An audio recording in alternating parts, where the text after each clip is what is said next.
Hola, ¿qué tal? Somos alumnos de la Universidad Tecnológica de Gutiérrez Zamora de la carrera de Operaciones Comerciales Internacionales y nosotros les vamos a presentar un video tutorial acerca del juicio de amparo indirecto y el juicio de amparo directo de la materia de medios de defensa que nos imparte el licenciado en Derecho Santos Israel Muñoz López.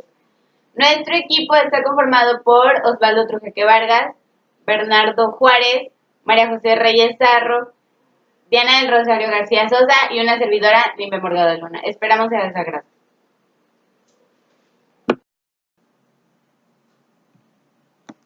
¿Qué es el juicio de amparo? Es un medio de protección que te sirve para defenderte de aquellas normas generales, actos u omisiones por parte de la autoridad que cause un perjuicio a tus derechos humanos tutelados por nuestra Constitución Federal, así como por los tratados internacionales en que México sea parte. Procederá contra normas generales como leyes federales, acuerdos, leyes locales, decretos, etc. Asimismo, los actos por autoridades administrativas o de tribunales, entre otros. Por otra parte, las omisiones causadas por la autoridad. El amparo indirecto es única y exclusivamente en contra de resoluciones o sentencias de parte de un juez que ponen fin a un juicio y procederá en cualquier materia de derecho civil, familiar, mercantil, fiscal, penal, etc. Y únicamente procede cuando se quiere reclamar la sentencia definitiva que otorgó un juez en cierto juicio. El amparo indirecto se promueve cuando el Estado o gobierno, a través de algún funcionario público o dependencia, cometa un acto u omisión o viole nuestros derechos. El juicio de amparo directo corresponde a quien considera que una autoridad jurisdiccional, al dictar una sentencia en sede ordinaria, ha violado sus derechos humanos. Si tiene razón el quejoso, el tribunal colegiado de circuito que resuelve el asunto habrá de conceder el amparo y, naturalmente, ordenar un dictado de una nueva sentencia en el cual se corrijan los vicios constitucionales de la anterior. No obstante, en todos los procesos litigosos intervienen dos partes y una siempre será desfavorecida por la decisión de la autoridad jurisdiccional y, en consecuencia, tendrán incentivos para promover una demanda de amparo, reclamando que violaron sus derechos. La segunda sentencia ordinaria dicta el cumplimiento del primer amparo.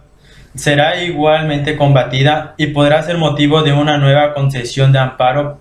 Probablemente la seguridad tenga que dictar una nueva sentencia. La tercera, esta, a su vez, puede ser objeto de otra demanda de amparo directo. El proceso parece interminable. El juicio de amparo directo tiene la peculiaridad que por lo general posee una sola instancia, puesto que es conocido y resuelto por el tribunal colegiado de circuito. Su procedencia, esta determina respecto de las llamadas sentencias y resoluciones definitivas. Para los efectos del amparo, estas últimas están definidas y determinadas por el artículo 44, que dice que el amparo contra sentencias definitivas o laudos, sea que la violación se cometa durante el procedimiento o en la sentencia misma o contra resoluciones que pongan fin al juicio, se promoverá por conducto de la autoridad responsable, la que procederá en los términos señalados en el artículo 167, 168 y 169 de esta ley.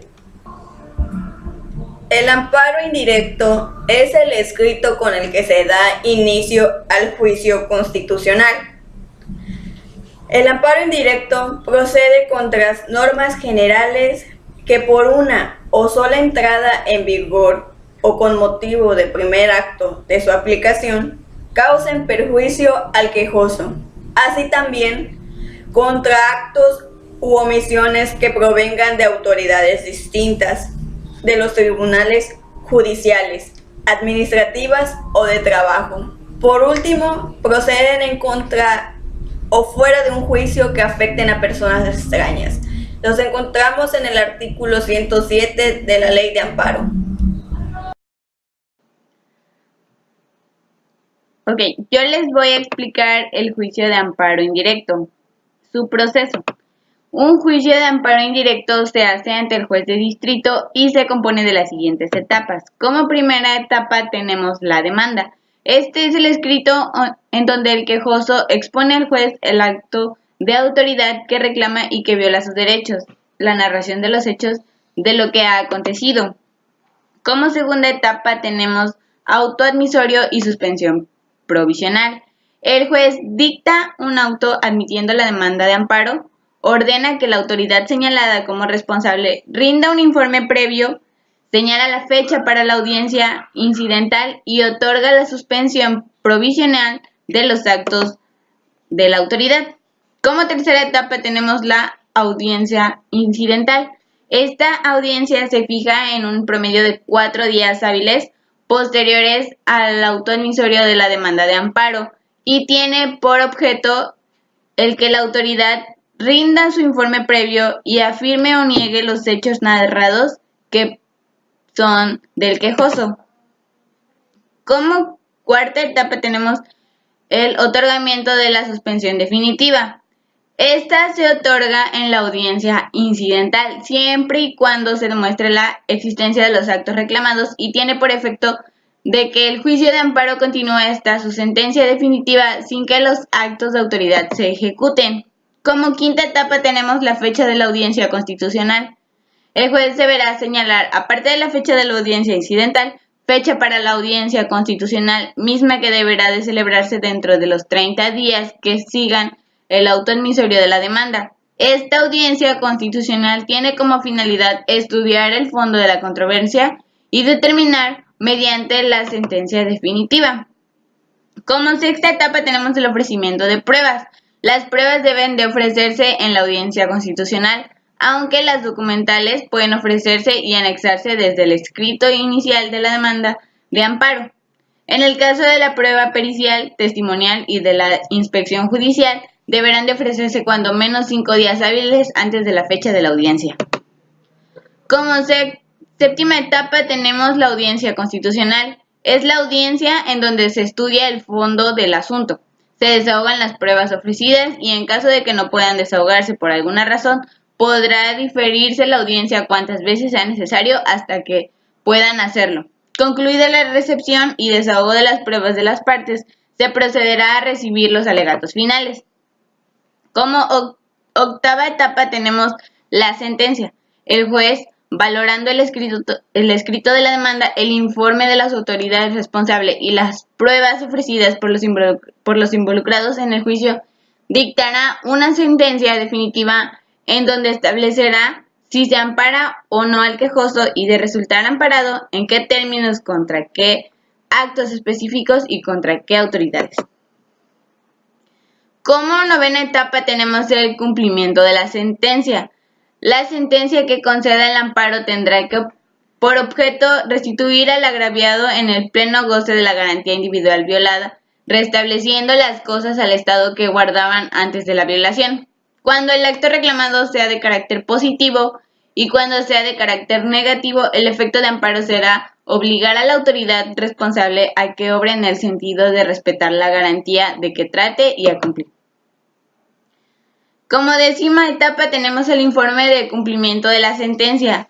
Las autoridades responsables deberán de informar al juez el cumplimiento de la sentencia y en caso de que no lo haga, el quejoso podrá solicitar al juez que perciba y obligue a la autoridad a hacerlo. En la etapa número 11 tenemos el recurso de revisión. En la etapa número 11 tenemos el recurso de revisión. El quejoso, el tercero perjudicado y la autoridad responsable podrán interponerse el recurso de revisión contra la sentencia que pronuncie el juez de distrito en el término de 10 días hábiles posteriores a la notificación de la sentencia. Y como última etapa, la etapa número 12, tenemos la substanciación del recurso de revisión. El recurso de revisión será resuelto por el tribunal colegiado de circuito competente de acuerdo al juez de distrito de que se trate y su resolución no acepta recurso alguno, por lo que su sentencia quedará firme.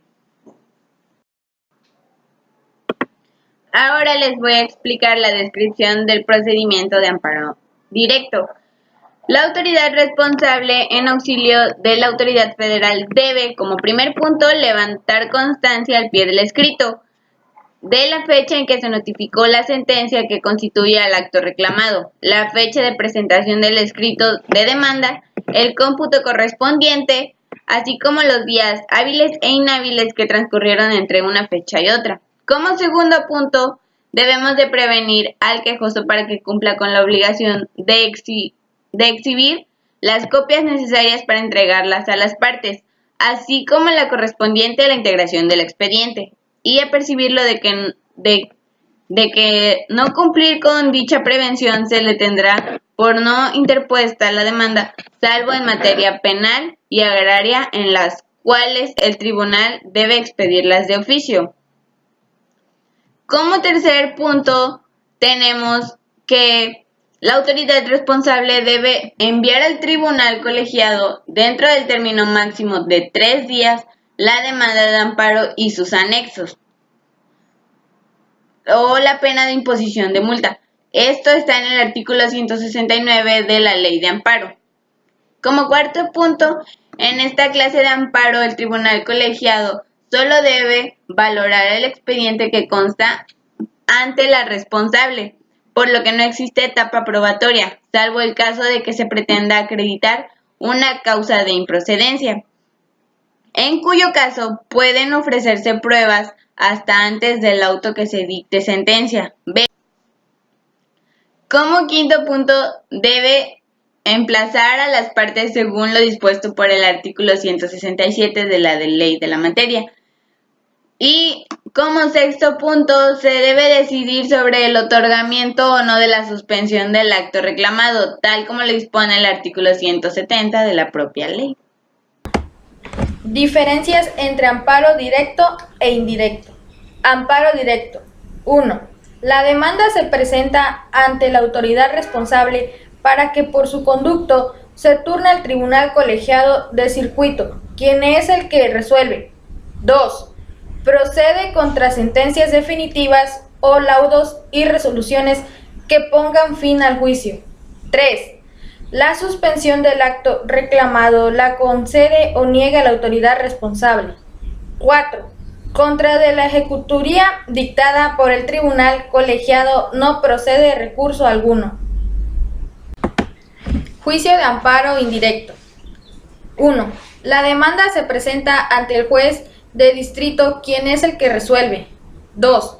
Procede contra leyes, actos que no provengan de tribunales judiciales, administrativos o del trabajo, actos de dichos tribunales ejecutados fuera de juicio o después de concluido este, actos en el juicio que tengan sobre las personas o las cosas una ejecución de imposible reparación, actos ejecutados dentro o fuera de juicio que afecten a personas extrañas a él. 3. La suspensión del acto reclamado la concede el juez de distrito, pudiendo decretarse de plano o a petición de parte. En esta última se encuentra la provisional y la definitiva. 4. En contra de la resolución que conceda o niega la suspensión definitiva, así como de la sentencia que se dicta en el amparo, procede el recurso de revisión del que conocerá el tribunal colegiado de circuito o la corte según sea el caso. Para concluir, el juicio de amparo es un instrumento creado para la protección de las garantías de gobernados y para su fácil comprensión y aplicación se ha dividido en dos: el juicio de amparo directo y el juicio de amparo indirecto. Si bien es cierto que cada uno procede situaciones distintas, lo cierto también es que los dos, en que ambos tipos de juicio tienden a resguardar el constitucional, y además contienen principios generales idénticos, como lo son el de instancia de parte, el de prosecución judicial, el de definitividad de los actos de autoridad, el de agravio personal y directo, y el de estricto derecho y el relatividad de las sentencias de amparo.